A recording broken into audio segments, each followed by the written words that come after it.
Hi friends, my name is Barbara Pask. If you follow my channel, I talked to you recently about the fact that I was going to go take a workshop from Shelby Keefe, and I'm just back from there. I went to Wisconsin, took a 4-day workshop with Shelby, and hopefully I'll give you a little update about the things that happened. Hopefully that will interest you. I'm not painting tonight, just let you know that up front. You can Google Shelby if you'd like, and look up some of her work. I own her DVD. I should locate that for you. Excellent DVD. It's about painting from photographs, which is what the workshop was about. And after watching the DVD a few times, I decided to see if I could locate her and take a workshop from her. She's impressionistic, which I am. I really like her use of color. At the beginning of the DVD, she shows you a lot of photographs that she used and the work that she painted and the changes that she made, and I thought that was very interesting. This is actually the painting she did in the DVD. She sometimes is too loose for me. She does a lot of plein air work, a lot of plein air competitions. Very nice lady. I really, really enjoyed myself. I'll kind of run you through some of the stuff we did. Hopefully you're interested, and tell you what I think I took out of it. She would start every day with a demo. And I have some pictures I can show you of how she would start. She likes to do a colorful acrylic wash on her canvases. I'm going away for another outing here soon, another plein air event. So she had me buy 3 colors, 3 bright acrylic colors. You could use, actually I kind of wish I just bought primaries, and that's what I would recommend to you. See, I primed some canvases to take with me next week. The idea behind toning, and there's several reasons that she does it. Her thought process with colors is it tends to be the complements.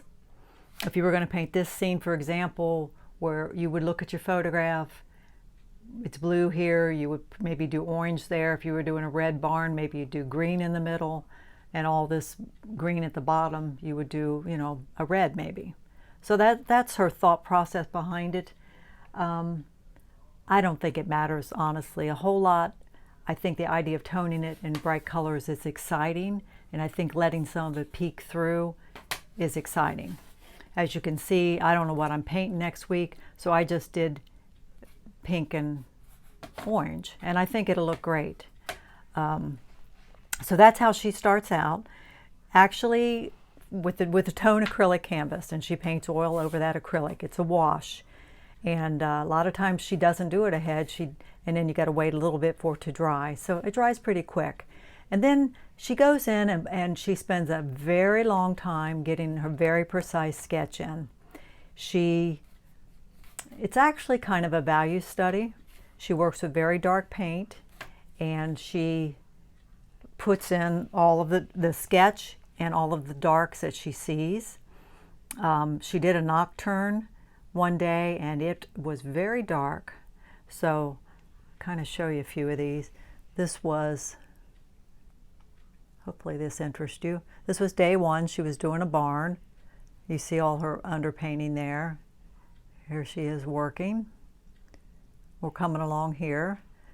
But she puts so much time into her sketch. So when she starts painting, she's got it all ready to go. There's no, you're not adjusting things in most cases. In most cases. But she's very particular about her photographs that she uses. And again, she lays it all out. So most of her thought process, I think, goes into really her sketch. She's cute. I mean, several times people would say, are you thinking about how the bushes lead you in? And she'd say, I'm not thinking. I'm just painting. I'm painting the photograph. So day 2 was an image from Fish Creek. Cute little place down in town. See her tone, similar to what I've got going here. There's her finished painting. So this is something though that she does that I have never done.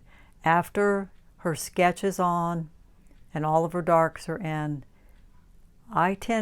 most oil painters paint dark to light, thin to thick. After her darks are in there, when she begins her sketch, she looks for her lightest lights, and that's where she goes. The advantage to that, and I am going to try to do that, I think would really be for plein air, because a lot of times you end up too dark when you paint outside. You get your painting back home and it's too dark. But she establishes those lightest lights that she sees first. The first thing she painted in this was the side of this building. And I watched her do it very carefully too, because it can be boring to paint a large area all one color. It's very brush strokey. There's some variations in the color. You know, you got to make it interesting. So that was day 2, I believe. Day 3, I think that's, yeah, there were 4 days, 4 demos. Yeah, day 3, this makes it look probably lighter than maybe the finished painting. I'd say it's twilight. It's not dark, dark. Lots of city lights. I think that's Milwaukee. Look how dark this is. And I got a closer one there. You can see all her detail, but it's pretty dark. But see, the underpainting is in the foreground. It's the sky. And then she, starts blocking it in like a puzzle. And there's her finished painting. Very dramatic. I like dramatic paintings. Very painterly. Oops, here's another shot of it. Day 4. She gave us a choice on a photograph on day 4, and the one that I chose was the one she ended up going with. She showed us one that had a lot of sunlight in it. Then she showed us this, which not as dramatic, a lot more gray tones. And I liked this. I was excited about seeing how she would make this into an exciting painting. So she toned it kind of, with what she had underneath in mind. Here she is sketching in with her dark, dark color. Beginning her painting there. That's still a lot of time on that sketch though. See the picket fence in the front? She paints in, well, I jumped to that. She paints in the negative, she paints between the picket fence. She paints the negative shapes.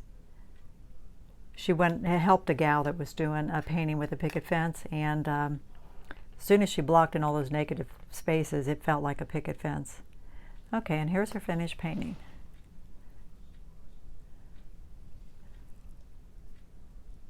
She spent a very long time on that fence.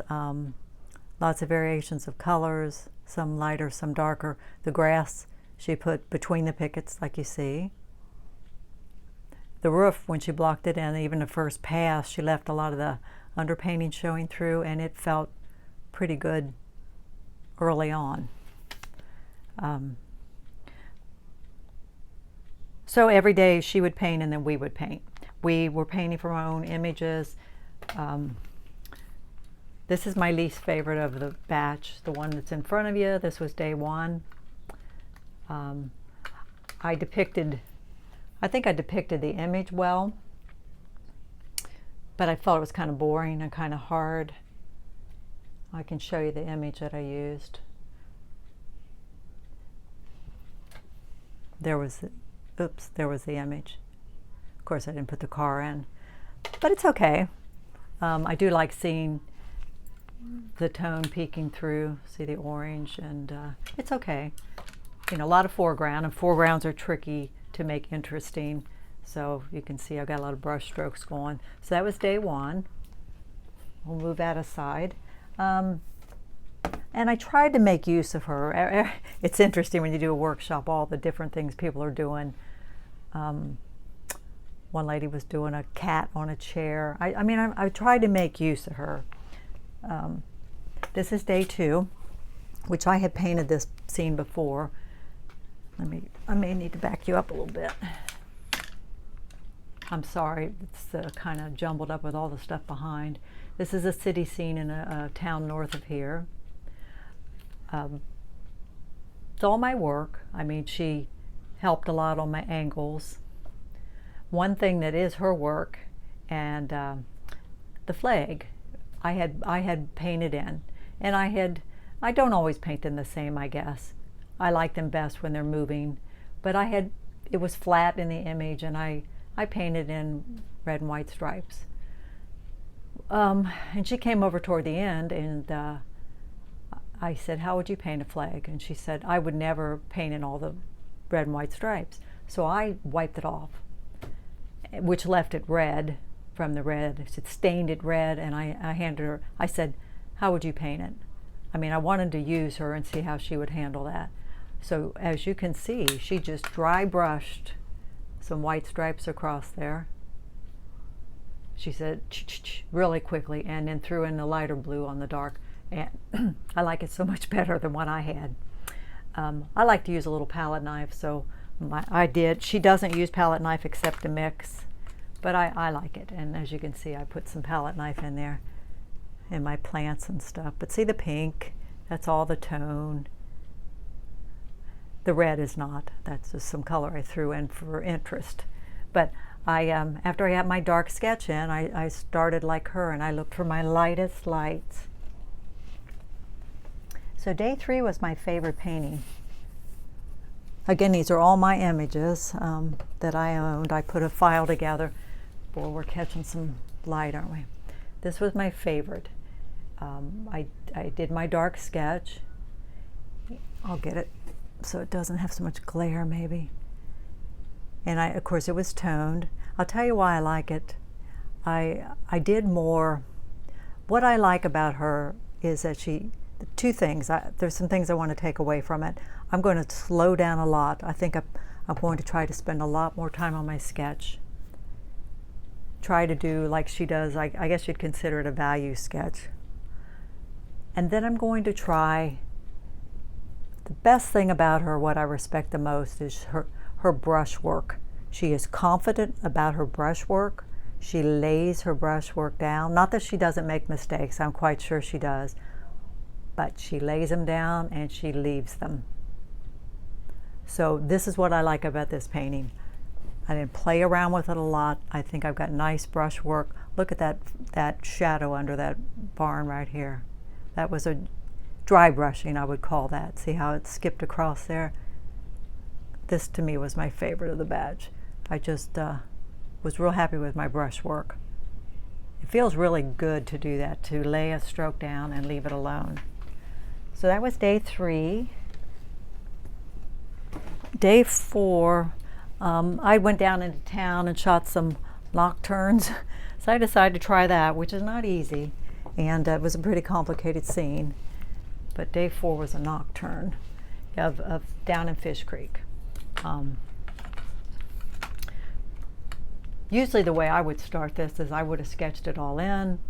Then I would have got out my dark and started looking for my darkest darks, which is still basically the way I started. I had sketched it on, but not like I didn't have the roof in solidly dark, and these weren't dark enough, and I was starting to try to introduce the lighter colors, and she said, get those darks in. So I was trying to work the way she was working, but I got ahead of myself. So I also, part of the reason I chose to do this is I was going to let her help me with the cars. But I did these myself. But I think they're okay, and I think they feel like cars. But I was thinking when I started, I thought, I'll use her. So again, this was fairly complicated, but I think fun. Oh, another thing she does too is when she does wires and stuff, I tend to paint the sky, and I would typically take a palette knife and scratch them in. She doesn't do them that way, and I tried to do these her way. She brushes them in when she's doing her dark. She places them in, and she just kind of paints up to them and across them sometimes. You know, you don't have to explain everything. But so I had fun with this. I got out a palette knife, you know, and did some of my own crazy stuff and did some highlights and stuff toward the end. But see the pink and stuff poking through the underpainting? I think that it's interesting, you know. I was doing a lot of pink underpainting recently. So that was day 4. Let's leave that up there. So look at my notes here. Again, the underpainting, she's thinking about compliments a lot, but I don't think it matters myself if it's necessarily that. Just the bright color is fun. Again, she spends a lot of time on her drawing, a lot of time.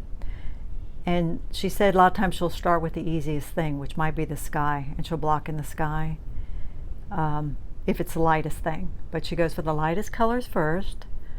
Trying to think what else would be helpful.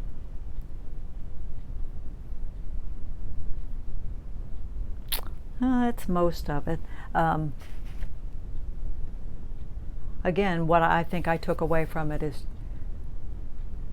you know, a lot of times I don't do much of a sketch, and if I don't do much of a sketch, then I'm sketching with paint, even though you do the sketch with paint, but you know what I mean, then I'm creating it.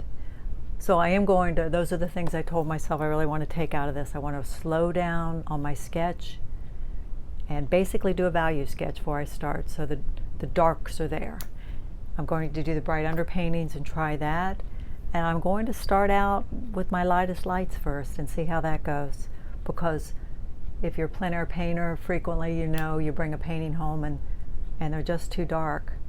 She said if you establish that light in there first, then I guess you know where to go. You know, you've got your darks in, put your lightest lights, you know where to go with your values. So,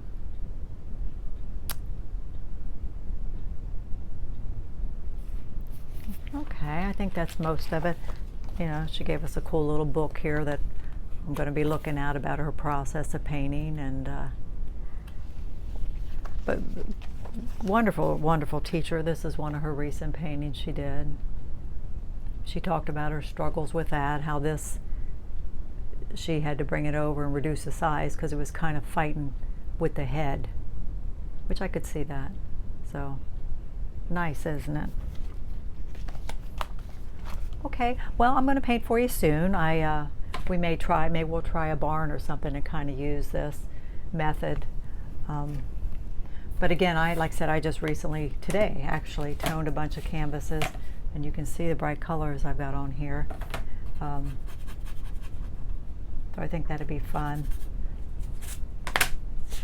So if you're in her area, I would recommend, I think she'd be a really wonderful person to take lessons from. But 4 days was nice. I've done 3 days. I've done 2 days. You know, you go way off for 2 days. It's not worth it. But 4 days was great. And I do think I got some good things out of it. When you go to a workshop, I always say it's a bonus if you come home with a good painting. It just is. I just don't have any expectations. I'm not necessarily there to create a good painting. I'm there to get tips to help me later on, you know. But I feel like they're all okay. Even day 1 is okay. I mean, it's not a bad painting. But no, so I feel pretty good about the work I did. And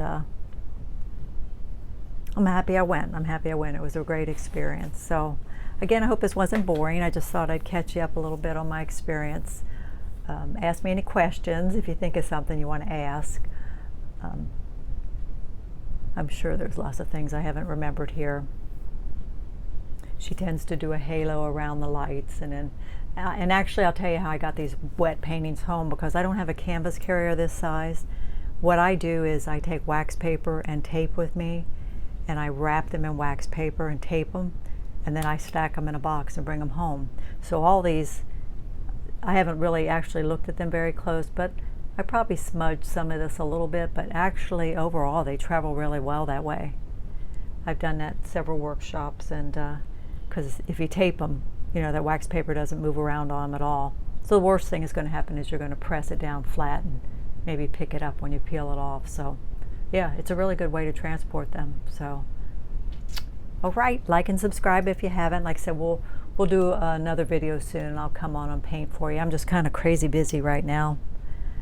All right, thanks for joining me. Hope it wasn't too boring. You have a nice night.